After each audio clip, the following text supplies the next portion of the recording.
Sí, como no, muchas gracias.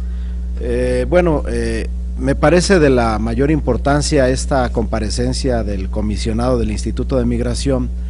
porque alrededor del problema que se ha evidenciado a partir no solamente de la masacre ocurrida en Tamaulipas el año pasado, sino también lo que en un principio la autoridad negó que era un hecho cierto y después tuvieron que aceptar o aceptan en parte,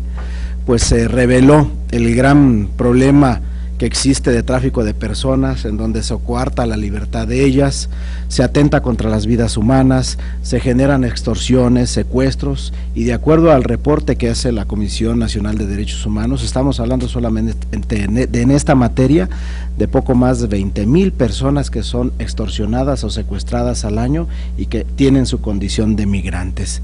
Yo quiero hacer la reflexión a las autoridades en el sentido de que, por lo que tengo conocimiento, el actual comisionado del Instituto de Migración, pues es una persona de carrera en esa institución y que seguramente a él le está tocando en este momento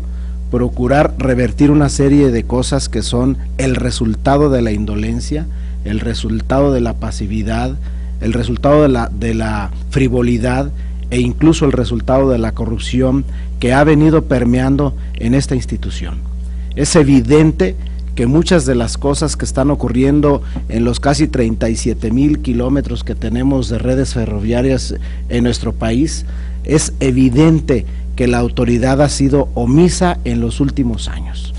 Ha estado con el interés de actuar a partir de que el vaso se llenó y empezó a derramarse, con resultados tan graves, tan lamentables, que se han convertido en una vergüenza nacional en el contexto internacional. Es evidente entonces que no es suficiente, como lo han mencionado algunos de mis compañeros legisladores, la suscripción de protocolos, y mucho menos tampoco el asunto se va a resolver cuando pensamos que tenemos que distribuir cargas de responsabilidad a autoridades de otros niveles de gobierno o a otros poderes del Estado. El Estado mexicano tiene un poder ejecutivo, claramente tiene asignadas funciones, y una de las funciones que están destinadas para el Estado mexicano es precisamente esta.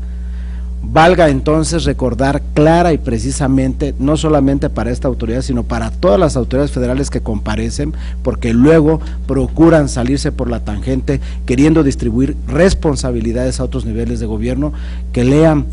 acuciosamente, con mucha tranquilidad, lo que dispone el artículo 124 constitucional. El 124 constitucional es clarísimo, dice: las facultades que no estén expresamente previstas por esta Constitución a los funcionarios federales, o sea, y lo dice expresamente, se entienden reservadas a los estados. ¿Esto qué significa? Pues esto significa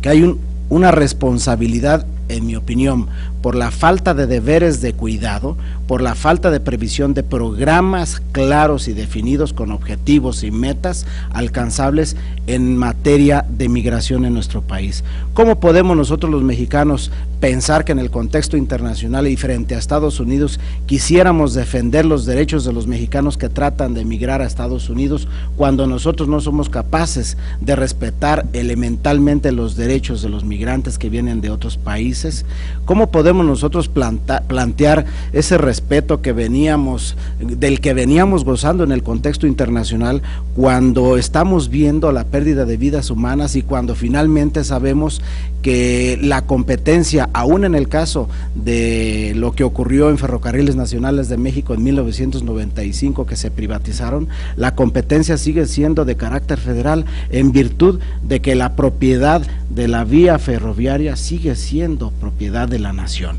Entonces es zona territorio federal, se trata de delitos que están previstos precisamente en legislaciones de naturaleza federal, y por tanto nos parece de la mayor importancia que se haga un planteamiento de políticas públicas que permitan en un momento dado regularizar adecuadamente este fenómeno de violencia, que es parte del contexto nacional, en donde nosotros hemos señalado que el país está en una espiral de violencia interminable, que finalmente estos asuntos surgen en la atención de las autoridades con más interés, simple y sencillamente por los resultados que son imposibles de ocultar, porque estamos hablando de vidas humanas y porque estamos hablando del clamor internacional que se plantea ante el contexto de las autoridades mexicanas. Esa es la razón por la que nuestro partido también, el Revolucionario Institucional, reconoce en parte que no es una responsabilidad en este momento del titular de esta dependencia, sino que es realmente una cadena de errores y omisiones que se han venido dando por falta de previsión y por falta de visión en políticas públicas en materia migratoria, y esa es la razón por la cual he preferido mejor omitir hacer preguntas.